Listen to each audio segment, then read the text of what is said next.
Hi guys. सो आपको अगर कुछ दिन पहले का एक सेबी का न्यूज़ देखा होगा आपने, यहाँ पे बताया था कि SEBI commit the propose the strict measurement to the cube derivative volumes raise lot size. आज इसके बारे में हम डिस्कस करने वाले हैं। एग्जैक्टली इनका कहना क्या है, ऐसा नहीं है, ये पूरा टेक्निकल रहेगा, इन टेक्निकल टर्मोलॉजी या फिर उसके प्रूफ के साथ रहेगा, जिससे आपको ये अंडरस्टैंड होगा कि एग्जैक्टली ये है क्या। अगर आप देखा जाए तो अपने इंडिया स्पेसिफिकली मार्केट में निफ्टी हो गया, बैंक निफ्टी हो गया, उनके जो ऑप्शंस होते हैं या फिर उसको डेरिवेटिव मार्केट्स बोला जाता है, भले वो स्टॉक्स का रहने दो या फिर कोई इंडेक्स का रहने दो, उसका कम्प्लीटली रॉन्ग यूज़ होता है। सो जिनको भी ऑप्शंस के बारे में नहीं पता है, they don't know about the options, बराबर है, वो लोग भी इसमें क्या कर लेते हैं कि कुछ वीडियो देख लिया, उसमें से कुछ कर लिया ट्रेड और फिर नुकसान हो जाता है। एंड इसके वजह से ही सेबी ने ये स्टेप्स लिया हुआ है, और मुझे तो लगता है ये पॉजिटिव स्टेप्स है। कैसे है और क्यों है इसके बारे में तो हम डिस्कस करने ही वाले हैं, बट मेन फैक्टर अगर देखा जाए तो सबसे पहले ये अंडरस्टैंड करना ज़रूरी है। अगर ये अंडरस्टैंड करना ज़रूरी है, क्या होता है, ये जो एफएनओ बनाया हुआ है या फिर उसको डेरिवेटिव मार्केट बोला जाता है, जिसको एफओनो बोलते हैं, F and O, futures and options. ये फ्यूचर्स एंड ऑप्शंस जो है, इसमें एक फ्यूचर एक कंसेप्ट है एंड ऑप्शन एक कंसेप्ट है, बराबर है। फ्यूचर है एक और ऑप्शन कंसेप्ट है, ऐसे दो कंसेप्ट है, बराबर। इनका पर्पज़ क्या है या फिर इनका यूज़ क्या है, बराबर। तो फॉर एग्जांपल मेरे पास एक स्टॉक है, लेट्स से टाटा का स्टॉक्स है, बराबर, टाटा मोटर्स का मेरे पास स्टॉक्स है। अभी टाटा मोटर्स के मेरे पास कितने स्टॉक्स है, लेट्स से उनके लॉट साइज़ पे डिपेंड रहता है। मैं यहाँ पे एक 550 वाला लॉट साइज़ मैं यहाँ पे देख रहा हूँ। तो ये 550 लॉट साइज़ की मैंने क्या किया है, बाइंग की हुई है। एंड अभी देखेंगे तो मार्केट कैसा है, एकदम टॉप पे है, ऑल टाइम हाई पे है, बराबर। और मेरे पास इनके 550 शेयर्स है, लेट्स से 1000 रुपये के भाव में, बराबर। एंड आई फील दैट, मुझे ऐसा लग रहा है कि मार्केट कभी भी डाउन हो सकता है। तो मैं क्या करना चाहता हूँ, मैं एक इंश्योरेंस खरीदना चाहता हूँ। लेट्स से अगर ये मार्केट 10% से नीचे ड्रॉप हो जाता है, मार्केट ड्रॉप हो गया, तो मैंने समवेयर यहाँ पे ख़रीदा था, यहाँ पे मुझे अभी 10% का प्रॉफिट दिख रहा था, यहाँ पे मुझे समवेयर 10% का प्रॉफिट दिख रहा था। एंड सडनली ये मार्केट नीचे आ गया 10% से, अगेन मेरा सम वैल्यू कितना हो गया, 0 हो गया। या फिर यहाँ से भी मार्केट और नीचे चला गया और 10% में, तो मेरा क्या हो गया, टोटल 10% का नुकसान हो जाएगा। इसलिए समवेयर मैंने यहाँ पे समवेयर क्या किया था, एक इंश्योरेंस खरीदा था, उसको बोला जाता है कॉन्ट्रैक्ट, बराबर। अब वो आप कोई एक फ्यूचर सेल कर सकते हो इसके लिए, या फिर कोई एक ऑप्शन, बराबर, कोई एक ऑप्शन जो कि 10% यहाँ पे जब वो था, यहाँ से लेकर 10% का ऑप्शन हमने क्या करके रखा हुआ है, पुट वाला ऑप्शन, कौन सा, पुट वाला ऑप्शन मैंने बाई करके रखा हुआ है। एंड लेट से 10% से नीचे आ जाता है तो ये क्या हो जाएगा, पुट इंक्रीज हो जाएगा। पुट कैसे काम करता है, अगर मार्केट गिर जाए तो ये क्या हो जाएगा, इंक्रीज हो जाएगा। तो इसका प्राइस अगर देखा जाए, अभी ये लेट से इसका अगर मैंने टोटल वैल्यूएशन निकाला, कितना है मेरे पास, 550 मल्टीप्लाई बाय 1000, अभी 1000 प्राइस पकड़ के चल रहा हूँ मैं, बराबर है। तो कितना हो जाएगा, 550, बराबर है, एंड 000, तो ये हो गया अपने 5 लाख का। अब अगर मैं इंश्योरेंस लेने के लिए जाऊंगा तो ये कितने में मिलेगा, ये इंश्योरेंस मुझे मिलेगा अप्रोक्सीमेटली, लेट्स एज्यूम दैट कि इसका टोटल इंश्योरेंस वैल्यू रहेगा वो 25,000 रुपीज़ कुछ रहेगा। तो फॉर ये 550 को सिक्योर करने के लिए मैंने, और इसका मैं एक्चुअल एग्जांपल भी दिखा देता हूँ। तो यहाँ पे अगर आप देखेंगे तो 5,50,000 को आपको सिक्योर करने के लिए आप ये इंश्योरेंस ले सकते हो। और अब ये जब ड्रॉप हो जाएगा, आपका वैल्यू यहाँ पे माइनस में दिख रहा है, आपको माइनस में दिख रहा है, तो ये वैल्यू जब रहेगा, ये पुट का वैल्यू जो है आपको पॉजिटिव में दिखेगा।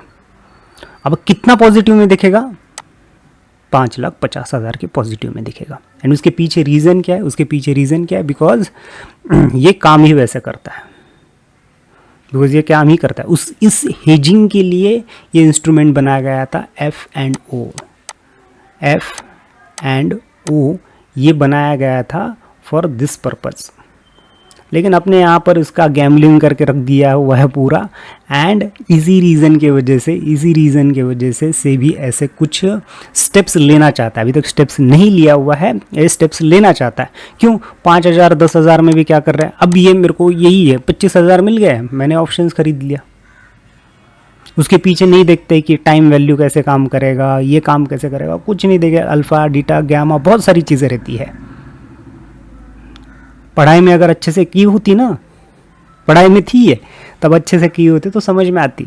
अब वहाँ पे की नहीं है, अब चिल्ला रहे कि हमें तो अल्फ़ा थीटा गामा का कहाँ पे यूज़ आ रहा है। देखो यहाँ पे यूज़ आ रहा है, यूज़ नहीं कर रहे हो आप, अभी समझ में नहीं आ रहा है। जिनको समझ में आया वो बराबर यूज़ कर रहे हैं। So and this reason why SEBI इसको डिस्करेज कर रहा है, सेबी इसके लिए डिस्करेज कर रहा है कि आप ये फ्यूचर्स एंड ऑप्शंस कम से कम लो। क्योंकि अगर देखा जाए, अगर निफ्टी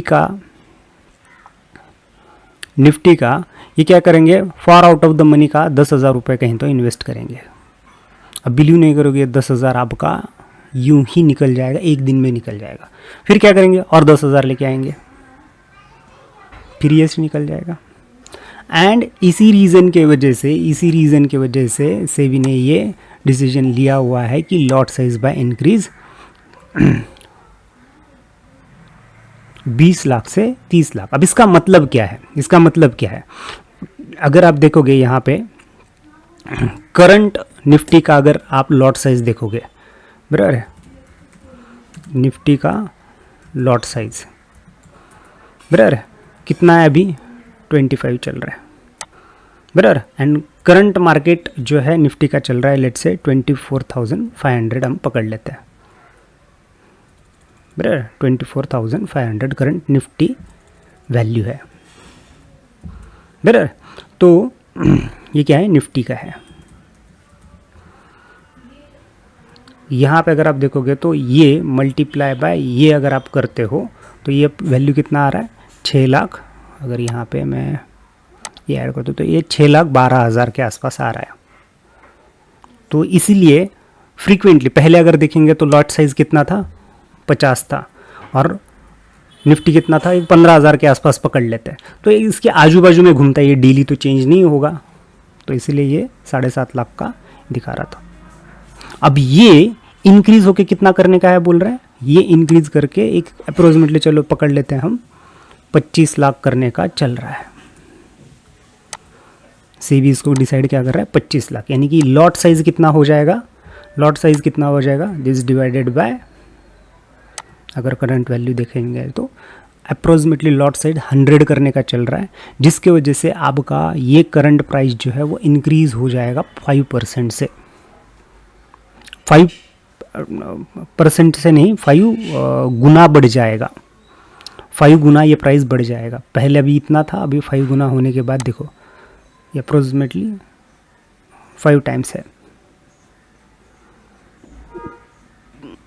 सो इस रीज़न के वजह से अब ये क्या हो जाएगा, जिनके पास बड़ा पैसा रहेगा वही हेज करेंगे, प्रॉपर हेज करेंगे, और गैम्बलिंग करने वालों के पास पैसा नहीं रहेगा, गैम्बलिंग करने वालों के पास पैसा नहीं रहेगा। बट ये मैं ऐसे ही बोल रहा हूँ क्या, नहीं, पहले मैंने आपको क्या दिखाया, मैंने पहले दिखाया था आपको कि सेबी ने ये डिसीजन लिया हुआ है, बराबर। उसके पीछे का बैकग्राउंड क्या है, उसके पीछे का अगर बैकग्राउंड देखेंगे तो ये एनएससी की वेबसाइट से मैंने ये एक पीडीएफ डाउनलोड किया है, या फिर एनएससी की वेबसाइट पे ये पीडीएफ अवेलेबल है, मार्केट प्लस बुल के है ये, बराबर। इसमें सारे डिटेल्स आते हैं। अगर यहाँ पे अगर आप देखोगे, यहाँ पे अगर ये लास्ट कब का है, ये लास्ट है अभी ये मार्च 2024 का ये पीडीएफ है, जहाँ पे क्या बताया है, distribution of turnover by the range equity option market for the investor, all the investor, जो सारे टाइप ऑफ इन्वेस्टर्स है उनका मार्च के एंड में, तो इसलिए इस यहाँ पे देख रहे हैं आप फरवरी 2024 का यहाँ पे आपको ये मिल रहा है, जिसके अंदर यहाँ पे देखोगे तो टर्नओवर वाइज यहाँ पे रेंज बना के दिया हुआ है, बराबर है, एनएससी के वेबसाइट ने दिया हुआ है। तो यहाँ पे अगर आप देखोगे 10,000 से कम कैपिटल वाले लोग, यहाँ पे अगर आप देखोगे तो यूनिक इन्वेस्टर कितने हैं, 9,73,000 या फिर 9,37,000 यूनिक इन्वेस्टर्स है, बराबर। और 10,000 से लेके 1 लाख इन्वेस्ट करने वाले इन्वेस्टर कितने हैं, ये है 11,00,000 87,000 11,87,000 ये इन्वेस्टर्स है। और परसेंटेज में अगर देखा जाए, ओवरऑल परसेंटेज में से अगर देखा जाए तो ये 20 और ये 24 या फिर 25, अप्रोक्सीमेटली 45% जो है वो लेस देन 1 लाख के है। एंड यहाँ पे देखोगे ना, ये सबसे इंटरेस्टिंग चीज़ है, शेयर टर्नओवर 0% पे वो खुद है, 0% पे है वो, यानी कि ये कुछ कमाते ही नहीं, कुछ कमाया नहीं, आज तक नहीं कमाया, अभी आगे भी नहीं कमाएंगे। उसका मैं एक्सेल में आपको दिखा दूंगा।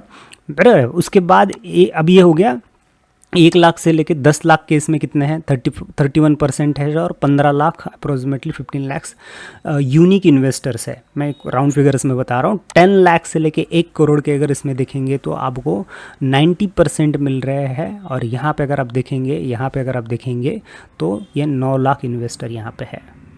बराबर।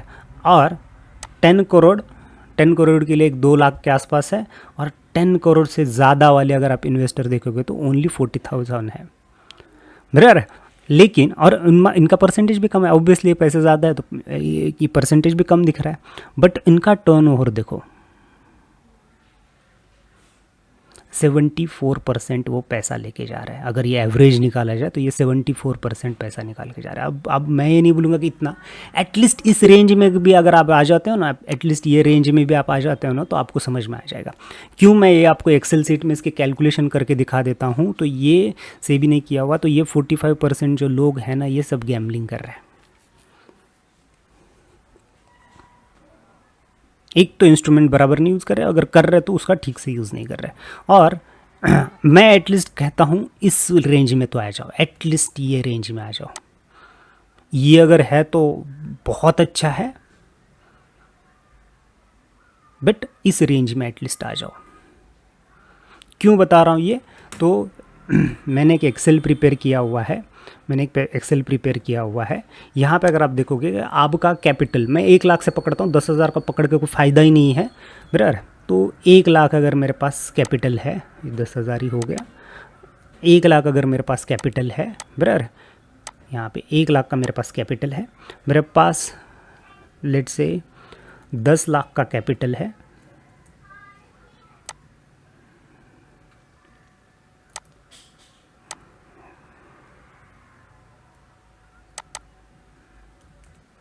मेरे पास 10 लाख का है, मेरे पास 50 लाख का कैपिटल है, एंड मेरे पास 1 CR का कैपिटल है।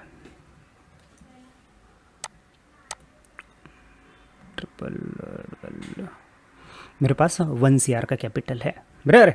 अब इस वाले इसमें अगर हम चलो बहुत डिसेंट भी आप इसमें से रिटर्न निकालते हो, 30% आप इसमें से रिटर्न निकाल रहे हो, तो इसका अगर देखा जाए मल्टीप्लाई बाय 30% अगर आप रिटर्न निकाल रहे हो तो ये कितना बन जाता है, 30,000 बन जाता है। और यहाँ पे अगर आप देखेंगे तो ये मैंने फॉर्मूला नीचे यहाँ पे ड्रैग कर दिया है।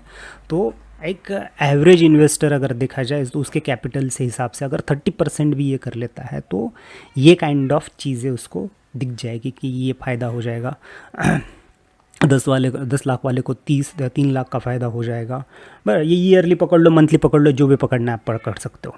मेरा दिखाने का कोई अलग रीज़न है। यहाँ पे अगर आप देखोगे तो ये जो है ये 15 लाख, यहाँ पे अगर आप देखोगे तो ये 15 लाख का इसका बेनिफिट दिख रहा है, तो यहाँ पे देखोगे तो 30 लाख का बेनिफिट दिख रहा है। बट चलो ये ईयरली पकड़ लेते हैं। एवरेज हम मिनिमम मैक्सिमम पकड़ के चलेंगे कि एक ट्रेडर दिन में 4 ट्रेड लेता है, बराबर। उसका एक एवरेज 20 रुपीज़ उसको कॉस्ट लगता है क्योंकि वो बाय कर रहा है, एंड वो 220 दिन पकड़ो या 250 दिन ये अप्रोक्सीमेटली ट्रेड करता है, तो उसके चार्जेस कितने हो जाएंगे, 20,000 हो जाएंगे, बराबर। और यहाँ पे अगर आप देखेंगे ये सभी लोग अब सब सेम करेंगे, चार्जेस अगर देखेंगे तो यहाँ पे 20,000। और यहाँ पे अगर आप देखोगे तो नेट प्रॉफिट कितना हो जाएगा। नेट प्रॉफिट के लिए मैंने क्या किया, रिटर्न माइनस आपका ये किया हुआ है। मैं अब इसमें अदर चार्जेस की बात नहीं कर रहा हूँ, मैंने बस और बस मैंने इसमें कौन से चार्जेस पकड़े हैं, इसमें 20 रुपये कौन से चार्जेस पकड़े, आपके जो ब्रोकर रहता है उस ब्रोकर का, आप एक कोई ऑप्शन खरीदते हो तो 20 रुपये लगता है, वो ऑप्शंस की मैं बात कर रहा हूँ यहाँ पे, बराबर। अगर ये खरीद लेते हैं तो यहाँ पे देखो डायरेक्ट उसका 50%, 1 लाख कैपिटल है तो उसका डायरेक्ट 50% आपका सिर्फ और सिर्फ चार्जेस में जाएगा, अगर आप बेनिफिट में हो तो, अगर आप प्रॉफिट में हो तो ये चार्जेस आपके एप्लीकेबल हो जाएंगे, यानी कि 50% प्रॉफिट आपका इधर ही गया। लेकिन वही अगर यहाँ पे अगर आप देखेंगे तो यहाँ पे इस पर्सन का अगर आप देखेंगे तो he is just losing the 20,000 rupees for the charges, और मोस्ट प्रॉफिट वो लेके जाएगा। और इसके अपोजिट अगर केस देखना है, इसके अपोजिट अगर केस देखना है, यही केस, बराबर है, मेरे पास सेम कैपिटल है, बराबर है, बट मेरा रिटर्न निगेटिव में है, मेरा रिटर्न निगेटिव में है, तो दिस मल्टीप्लाई बाय -1 कर दूंगा तो ये मेरा रिटर्न क्या हो जाएगा, निगेटिव में हो जाएगा। अब मेरा निगेटिव में रिटर्न है, एज्यूम कर लेते हैं सबका निगेटिव में रिटर्न है, बराबर है। अब ये निगेटिव में रिटर्न है तो चार्जेस तो देने ही पड़ेंगे, चार्जेस कितने रहेंगे, सेम जो यहाँ पे थे, बराबर है, बट यहाँ पे अगेन चार्जेस जाएंगे ना, तो निगेटिव, इनका भी कर लेते हैं। अब टोटल लॉस कितना होगा यहाँ पे अगर आप देखेंगे तो this plus this, total loss हो जाएगा यहाँ पे इस पर्सन को जिसके पास 1 लाख का कैपिटल है, वो 50% उसका कैपिटल का लॉस करवा के लेगा। मैं 1 लाख की बात कर रहा हूँ, 10,000 वाले को तो बात ही अलग है, ये भगवान क्या जुल्म है। 10,000 वाले की बात ही अलग है यहाँ पे अगर आप देखेंगे। और ये पर्सन कितना लॉस कर पाएगा, अगर हम रिस्क टू रिवॉर्ड के बारे में बात करते हैं, ये वाले का अगर रिस्क टू रिवॉर्ड देखेंगे तो उल्टा हो जाएगा, 5:1 का रिस्क हो जाएगा, यानी कि रिस्क इसने 5 लिया है और प्रॉफिट उसका सिर्फ 1 से हो रहा है। रिस्क टू रिवॉर्ड के हिसाब से देखेंगे तो यहाँ पे तो थोड़ा सा डिसेंट हो जाएगा, 2:1 का हो जाएगा यहाँ पे, लेकिन 1:1 का या फिर 1:5 का 1:1 का ये हो जाएगा। और यहाँ पे अगर रिस्क टू रिवॉर्ड देखेंगे तो 1.1 से लेके 1 का हो जाएगा।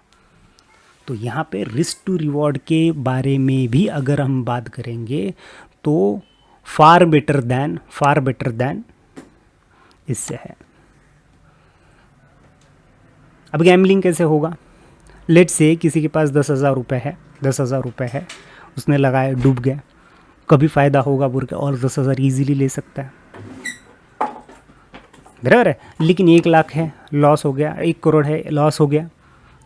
1 करोड़ अब किसी से मांगने के लिए जाओ, थोड़े देंगे, कमाने के लिए भी लगेगा तो टाइम लगेगा ना। लेकिन 10,000 लेके आओगे, 10,000 लेके अगर ये करोगे तो अगेन बहुत ज़्यादा मुश्किल हो जाएगा। एंड इसीलिए सेबी जो है इसको डिस्करेज कर रहा है कि अगर कम कैपिटल में अगर आप इन्वेस्टमेंट करने की कोशिश करोगे तो इट माइट बी डिफ़िकल्ट, क्योंकि आप चार्जेस में भी आपके बहुत सारी चीज़ें चली जाएंगी, बराबर। अब मैं यहाँ पे बात नहीं करने वाला चार्जेस कम करने के लिए बोलना चाहिए, ये करना चाहिए, वो करना चाहिए, ऑब्वियसली उसमें हम नहीं जाएंगे। We are purely discuss about the mindset, जो बात करता है नहीं है कम कैपिटल वाला है और मैक्सिमम। आप बोलोगे फिर कहाँ से लाएंगे इतना एकदम से कैपिटल, कहाँ, आप ये कैलकुलेशन करो, उसके हिसाब से काम करो, कम से कम ट्रेड में कैसे प्रॉफिट कर सकते हो इसके बारे में सोचो। ये कैसा रिटर्न आपका नेट रिटर्न का इतना बढ़ जाता है, दिखता तो ग्रीन में है। मैं आपको मेरा ग्रो का अकाउंट दिखा सकता हूँ, मैं ग्रो के अकाउंट में मैं दिखा सकता हूँ, मेरे को नेट प्रॉफिट हुआ था 60,000 रुपीज़, सॉरी मेरा प्रॉफिट हुआ था, रिटर्न मुझे मिला था 60,000 रुपीज़। कितना से रिटर्न था, 60,000, नेट रिटर्न था मेरा माइनस 18,000 रुपये। नेट रिटर्न कितना था, -18,000 रुपये। मैं ये दिखा सकता हूँ आपको। और ट्रेडिंग जब मैं ये सीख रहा था, ये चीज़ें जब ये समझ में आया, अरे ये इसमें तो ये फ़ायदा तो दिख रहा है, बट चार्जेस जाने के बाद कुछ भी नहीं मिल रहा है। सो बेटर है, अब ये चार्जेस जो होते हैं ना, ये स्विंग ट्रेडिंग के लिए ये चार्जेस नहीं लगेंगे, ऑप्शंस के लिए लगे।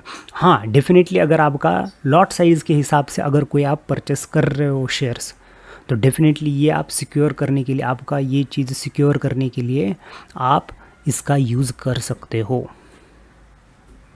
किसका? फ्यूचर्स एंड ऑप्शन का। वो बनाया क्यों है उसके बारे में देखो। वो एक कॉन्ट्रैक्ट वैल्यू के लिए बनाया गया है।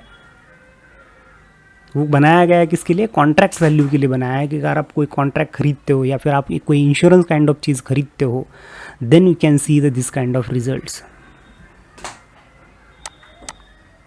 उसको सिक्योर करने के लिए आप इसका यूज़ कर सकते हो। और पैसे कमाने के लिए नहीं है वो कि फटाफट फास्ट लिए हो जाएंगे। इवन अब ये देखा जाए ना तो इसमें भी सेबी जो है क्या कर रहा है, अभी जो डेली एक्सपायरी है वो भी माइट भी ख़त्म हो जाएगी। ऐसा अभी के उस आर्टिकल में लिखा गया है कि डेली एक्सपायरी भी ख़त्म होने वाली है, वो भी कम होने वाले हैं।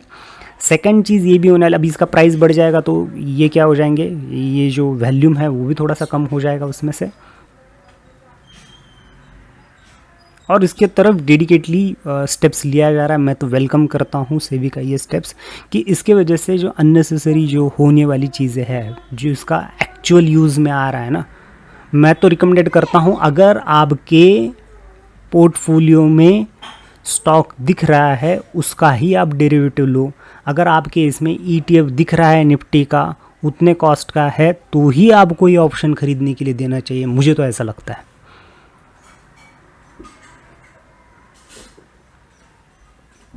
तो ही इसका आपको बेनिफिट होगा। इंश्योरेंस लेना बुरा नहीं होता है, तो ये इंश्योरेंस के जैसा अगर लोगे तो नहीं मेरे को 500 शेयर्स है क्या, 5 लाख के मिल रहे हैं, 500 रुपए का शेयर मेरे को अगर लेना है मेरे को ब्रर, तो मुझे 5 लाख रुपए लग रहे हैं 1000 शेयर्स लेने के लिए। ये तो कम में आता है, हालांकि 1 लाख में आ जाएगा, तो it will be very beneficial for me, तो मैं ये ले लेता हूँ। ये टाइम वैल्यू के साथ वो गलते रहता है, और वहाँ पे आपका वो प्राइस कब ज़ीरो हो जाएगा ना, तब आपको समझ में ही नहीं आएगा। वो प्राइस कब ज़ीरो हो जाएगा वो समझ में ही नहीं आएगा।